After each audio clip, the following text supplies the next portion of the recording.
بسم اللہ الرحمن الرحیم۔ پیارے ویورز، السلام علیکم ورحمۃ اللہ وبرکاتہ۔ ہمیں کسی نیٹی ٹاکس ٹو یو کا اپلوڈ کیا ہوا ایک انگریزی ویڈیو موصول ہوا ہے جس میں قرآن پاک کے 10 مقامات کو ان سائنٹیفک ثابت کرنے کی کوشش کی گئی ہے۔ اس اینٹی اسلامک ویڈیو کا جواب انشاءاللہ قسطوں میں دیا جائے گا۔ آج کی قسط میں ہم اللہ تبارک و تعالیٰ کی مدد سے معترض کے پہلے ٹاپ موسٹ اعتراض وائر ملک کمز فرام کا جواب دے رہے ہیں۔ عنوان کو دیکھا جائے تو اعتراض کا تعلق فقط مویشیوں کی ملک فیزیولوجی سے ہی ہونا چاہیے تھا، لیکن چالاک اور عیار معترض نے دکھاوے کے لیے ویسے تو ایک ہی اعتراض پیش کیا ہے، لیکن شرارت کے طور پر اس کے ساتھ اور بھی سوال جوڑ دیے ہیں۔ آگے بڑھنے سے پہلے انگریزی ویڈیو کلپ ملاحظہ فرمائیں۔ Hello everyone, it's time again we talk about the Quran, the top 10 unscientific Quran verses. Number 10, where milk comes from. While the part of the body where a cow produces milk may seem like common sense, the Quran somehow got the location wrong. It claims that milk comes from their belly, between excretions and blood. It also describes the milk as pure and palatable to the drinkers. Yes, never mind the fact that raw milk can have bacteria, parasites, and viruses in them, and never mind the people who are lactose intolerant, or the fact that it's very common in people of Arab descent. How ironic. Basically, never go to this book for any info on nutrition. Video clip میں سورہ نحل کی آیت number 66 کا انگریزی ترجمہ پیش کیا گیا ہے اور اس کے بعد یہ نقطے ابارے ہیں۔ نمبر 1، لوکیشن رانگ، یعنی دودھ کہاں سے حاصل ہوتا ہے اس کی نشاندہی ایک دم غلط ہے۔ نمبر 2، دودھ مویشیوں کے خون اور گوبر سے نہیں بنتا۔ نمبر 3، گائے بھینس کے تھنوں سے حاصل شدہ دودھ پیلیٹیبل نہیں ہو سکتا۔ دودھ کو را پیا جائے تو بہت ساری بیماریاں لاحق ہونے کا خطرہ ہے۔ نمبر 4، دودھ ہر کسی کے لیے پیلیٹیبل نہیں، کیونکہ بے شمار ایسے لوگ ہیں جنہیں دودھ کی الرجی یا انٹالرنس ہوتی ہے، وہ اس کو استعمال ہی نہیں کر سکتے۔ نمبر 5، ثابت ہوا کہ کھانے پینے کے معاملے میں قرآن کریم کو گائیڈ نہیں بنایا جا سکتا۔ اپنے نام نہاد علمی غرور و تفخر میں معترض بھول گیا ہے کہ وہ جس کتاب کے بیانات کو ان سائنٹیفک ثابت کرنے کے لیے اس قدر ہاتھ پیر مار رہا ہے، وہ کتاب 1-2 سال سے نہیں بلکہ 1500 سال سے الحکیم یعنی ٹوٹلی سائنٹیفک ہونے کا دعویٰ کر رہی ہے۔ اتنا ہی نہیں بلکہ علم ترا کہہ کر پڑھنے والے کو بار بار یہی دعوت دیتی ہے کہ وہ قرآن کریم کے ان تمام کنٹینٹس کو جو صرف طبعی علوم یعنی فزیکل ورڈ سے جڑے ہیں، کسی دینی یا شرعی حکم سے وابستہ نہیں، ان کی صداقت کو سائنٹیفک نالج کی روشنی میں مشاہدہ کر کے دیکھ لے۔ یاد رہے کہ یہ ہیومن نالج کا وہ واسٹ فیلڈ ہے جس میں آئے دن کوئی نہ کوئی نیا انکشاف، کوئی نیا اضافہ ہوتا ہی رہتا ہے۔ اس کے باوجود قرآن حکیم کا یہ حتمی و دائمی چیلنج ہے، لا یاتیہ الباطل من بین یدیہ ولا من خلفہ، یعنی بڑے سے بڑا مخالف اکیلے یا مل کر بھی قرآن پاک کے بیان فرمودہ حقائق کو کبھی جھٹلا نہ سکے گا، چاہے وہ اس کام کے لیے ساری دنیا کے اگلے پچھلے تمام علوم اور فنون کو اپنا مددگار بنا لے۔ معترض نے جس آیت کریمہ کو بنیاد بنا کر اپنی بے علمی کا مظاہرہ کیا ہے وہ سورہ نحل کی آیت نمبر 66 ہے۔ اس میں اللہ تبارک و تعالیٰ فرماتا ہے وَإِنَّ لَكُمْ فِي الْأَنْعَامِ لَعِبْرَةً نُسْقِيكُم مِّمَّا فِي بُطُونِهِ مِن بَيْنِ فَرْثٍ وَدَمٍ لَبَنًا خَالِصًا سَائِغًا لِلشَّارِبِينَ۔ اس آیت کا سادہ سا ترجمہ یہ ہے، اور تمہارے لیے چارپائیوں میں عبرت ہے، ہم تمہیں اس چیز سے جو ان کے پیٹوں میں ہے گوبر اور خون کے درمیان سے خالص دودھ پلاتے ہیں جو پینے والوں کے لیے خوشگوار ہے۔ اس آیت میں ایسا کچھ نہیں جس سے یہ اخذ کیا جا سکے کہ انسان کو دودھ گائے بھینس وغیرہ کے تھنوں کی بجائے ڈائریکٹ ان کے پیٹوں سے حاصل ہوتا ہے۔ بطن یہ پیٹ سے نکلنا ایک محاورہ ہے۔ محاورے کو کسی بھی اعتبار سے اس کے لفظی معنوں میں نہیں لیا جا سکتا۔ اللہ کی شان۔ معترض کی پیش کردہ آیت سے چند ہی آیتیں آگے چل کر قرآن کریم فرماتا ہے واللہ اخرجکم من بطون امہاتکم، دیکھو اللہ کس طرح تمہیں تمہاری ماؤں کے پیٹوں سے نکالتا ہے۔ یہاں پیٹوں سے مراد ووم سے، سچ مچ پیٹ کے راستے باہر آنا نہیں۔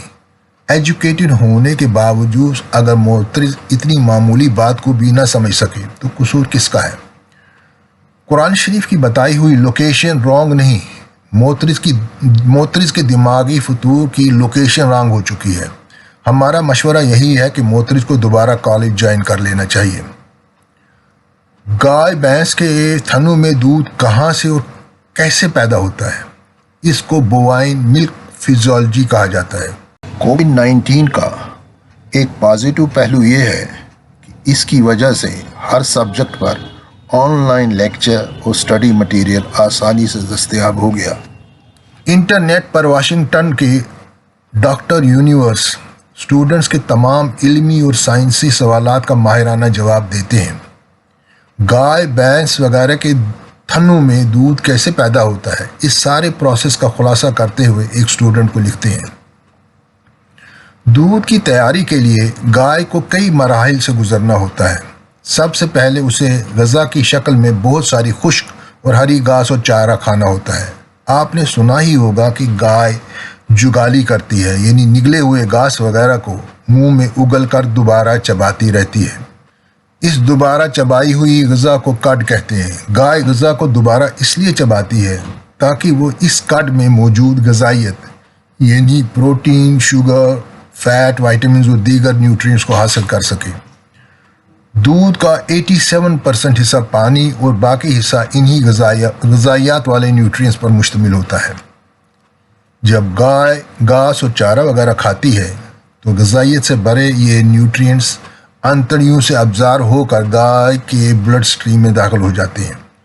یہ بلڈ سٹریم مویشی کے جسم کے لیے ایک طرح کی ہائی وے ہوتی ہے۔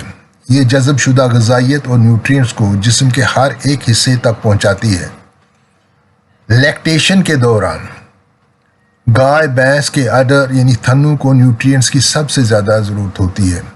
اس لیے قدرت نے تھنوں کے لیے سب سے زیادہ بلڈ سپلائی کا اہتمام کر رکھا ہے۔ دودھ کے 1 لیٹر کی تیاری کے لیے 500 لیٹر خون درکار ہے۔ اڈر میں خون 1250 لیٹر فی گھنٹہ کے حساب سے دورہ کرتا ہے۔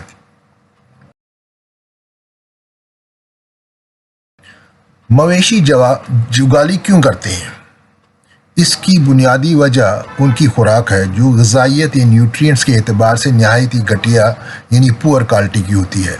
گائے بھینس جگالی کر کے خوراک کو بار بار اس لیے چباتی ہے تاکہ چبائی ہوئی خوراک میں موجود غذائیت باہر آ جائے۔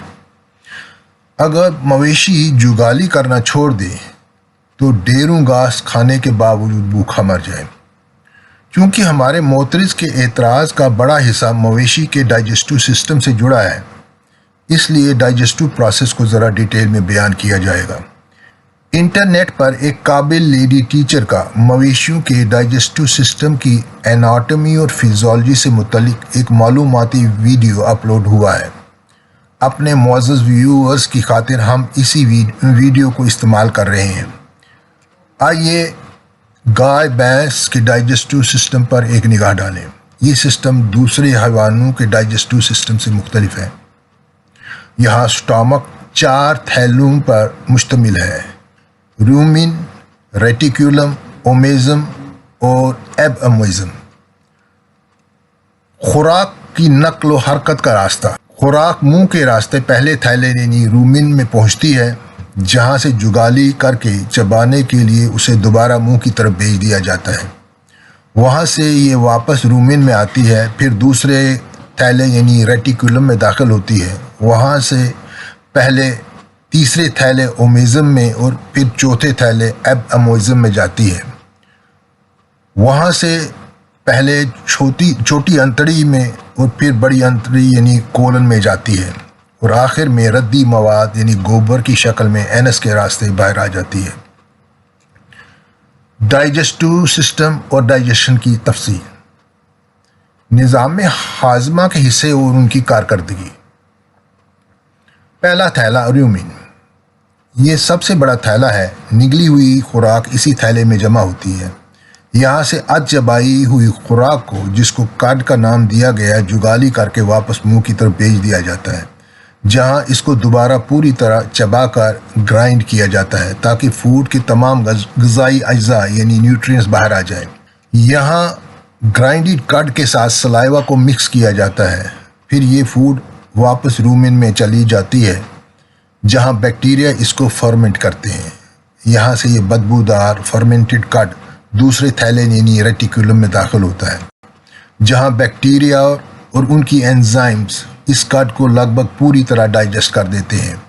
نیوٹرینٹ سے بھرا ہوا یہ لیکوڈ میٹیریل تیسرے تھیلے یعنی اومیزم میں داخل ہوتا ہے۔ اومیزم میں بہت ساری تہیں یعنی فولڈز ہوتے ہیں تاکہ زیادہ سے زیادہ پانی اور غذائیت کو ایبزارب کیا جا سکے۔ اب یہ بدبودار گاڑھا ڈائجسٹو مٹیریل چوتھے تھیلے یعنی ایبومیزم میں داخل ہوتا ہے۔ یہی گائے بھینس کا حقیقی سٹامک ہوتا ہے۔ اس میں موجود ایسڈ بیکٹیریا کو مار ڈالتا ہے اور خوراک کو پوری طرح ڈائجسٹ کر دیتا ہے۔ یہ ڈائجسٹڈ مٹیریل چھوٹی انتڑی کے حوالے کر دیا جاتا ہے، جہاں تمام نیوٹرینٹس ایبزارب ہو کر بلڈ سٹریم میں داخل ہو جاتے ہیں۔ ردی مواد کو بڑی آنت یعنی کولن کی طرف بھیج دیا جاتا ہے، جہاں سے وہ گوبر کی شکل میں باہر نکل جاتا ہے۔ اب اس سائنٹیفک پس منظر میں قرآن کریم کی زیر بحث آیت کو ایک بار پھر ملاحظہ کریں، لیکن آگے بڑھنے سے پہلے 2-3 لفظوں کی وضاحت بڑی کارآمد اور معنی خیز ہوگی۔ چونکہ مفسرین کرام کو اس سے پہلے ایسے بے تکے اعتراضات سے واسطہ نہیں پڑا، اس لیے وہ آیت کا سرسری ترجمہ کر کے آگے بڑھ گئے ہیں۔ پہلا لفظ عبرت ہے۔ اس سے مراد وہ چیز ہے جس سے اندیکھے نتائج تک پہنچا جائے، امام راغب، یا وہ چیز جس پر غور و فکر کر کے کوئی نصیحت، کوئی نئی بات سیکھی جائے، یعنی اسٹڈی مٹیریل۔ مما، یہ من اور ما سے بنا ہے، یعنی اس میں سے الگ ہو کر یا آؤٹ آف دیٹ۔ بطونی ہی، ان کے پیٹوں نے بیلی میں سے، اس میں صاف اشارہ مویشیوں کے ملٹی چیمبرڈ سٹامک کی طرف ہے۔ فرس، اس لفظ کو معمولی جان کر سرسری لیا گیا ہے، حالانکہ یہی لفظ زیر بحث ٹاپک کا کی ورڈ ہے۔ فرس کسی چیز کے اجزاء یعنی کنٹینٹس کو سکیٹر، ڈسپرس یا بکھیر دینا ہے۔ فرس الحب کبیدہ کے معنی ہے محبت نے اس کے جگر کو پارا پارا کر دیا۔ فرس الجلہ کے معنی ہے اس نے ٹوکری پھاڑ کر کھجوروں کو چاروں طرف بکھیر دیا۔ مطلب صاف ہے کہ فرس انجسٹڈ فوڈ یعنی کھائی ہوئی خوراک کا وہ بدبودار سٹیج ہے جب اس میں موجود تمام غذائی اجزاء یعنی نیوٹرینٹس الگ ہو کر خون میں ایبزارب ہونے کے لیے بالکل تیار ہو جاتی ہیں۔ یہ حالت ایبومیزم والے مرحلے میں ہی پیش آتی ہے۔ عربی کی قدیم ترین لغات میں اسی معنی کی تائید ملتی ہے۔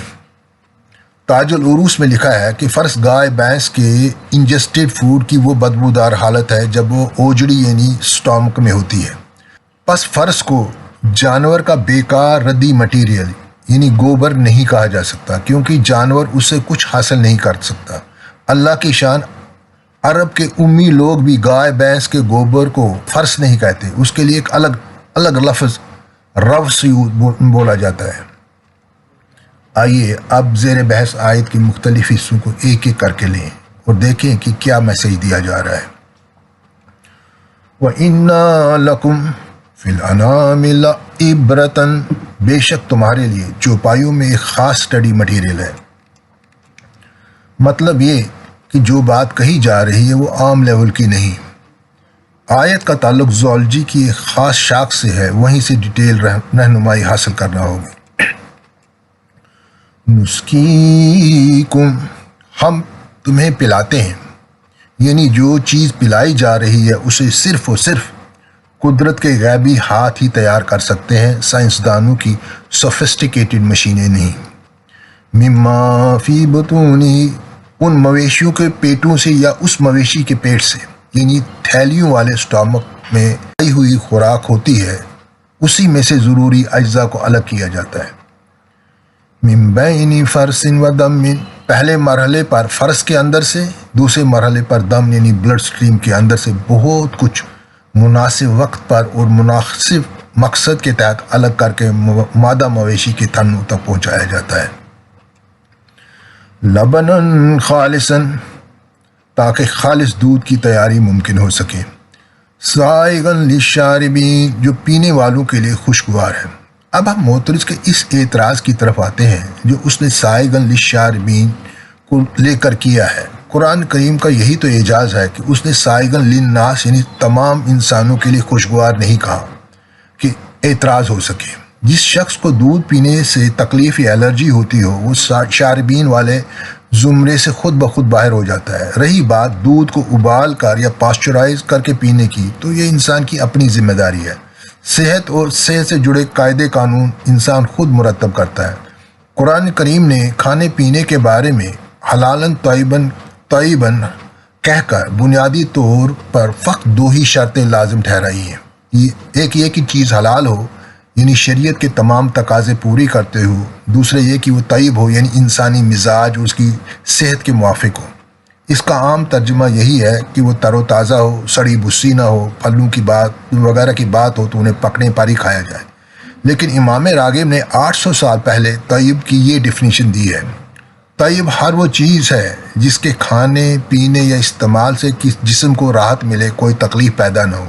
بس ایسی کوئی چیز نہ کھائی جائے نہ پی جائے جس سے جسم میں بجائے راحت کوئی تکلیف پیدا ہو۔ دودھ کا استعمال حلال تو ہے، لیکن جس آدمی کو دودھ سے الرجی ہوتی ہو اس کے لیے دودھ کا استعمال طیب نہیں ہوگا، خود بخود حرام یعنی ناجائز ہو جائے گا۔ الرجی والے ٹاپک کو ہم اپنے ایک ویڈیو قرآن لنگڑی لولی کتاب نہیں میں مفصل ڈسکس کر چکے ہیں۔ رہا قرآن کریم کو کھانے پینے کے معاملے میں گائیڈ بنانے کا مسئلہ، تو یہ ایک مستقل ٹاپک ہے جس کے لیے ایک الگ ویڈیو درکار ہے۔ سردست ہم یہاں فقط ایک آیت پیش کرتے ہیں کیونکہ ہمارے نزدیک اس آیت میں ڈائٹیٹکس کا نچوڑ موجود ہے۔ وَكُلُّوا وَاشْرِبُوا وَلَا تُسْرِفُوا، اے انسانوں کھاؤ اور پیو لیکن اسراف نہ کرو۔ کسی بھی کام میں حد سے گزرنے کا نام اسراف ہے، اور یہ حد سے گزرنا دونوں طرح سے ہے، ضرورت سے زیادہ کا استعمال یا ضرورت سے کم کا استعمال۔ مفسر قرآن حضرت مولانا محمد علی لاہوری نے اس آیت کی تشریح کرتے ہوئے لکھا ہے، کھاؤ اور پیو زیادتی نہ کرو۔ اس میں ہر قسم کی افراط اور تفریط آ جاتی ہے، مثلا خاص قسم کی چیزیں کھانا یا خاص قسم کی چیزوں کو ترک کر دینا، یہ سب اسراف میں داخل ہے۔ گوشت کھاتا ہے تو سبزی نہیں کھاتا، یا سبزی کھاتا ہے تو گوشت نہیں کھاتا۔ ایسا ہی جو مقدار غذا کی انسان کے لیے ضرورت ہے اس میں ضرورت سے زیادہ کھا لینا، یا جس قدر ضرورت ہو اسے کم کھانا، یہ سب افراط و تفریط میں داخل ہے۔ کھانے پینے میں اصول اعتدال یعنی بیلنس ڈائٹ صحت جسمانی کے لیے ضروری ہے۔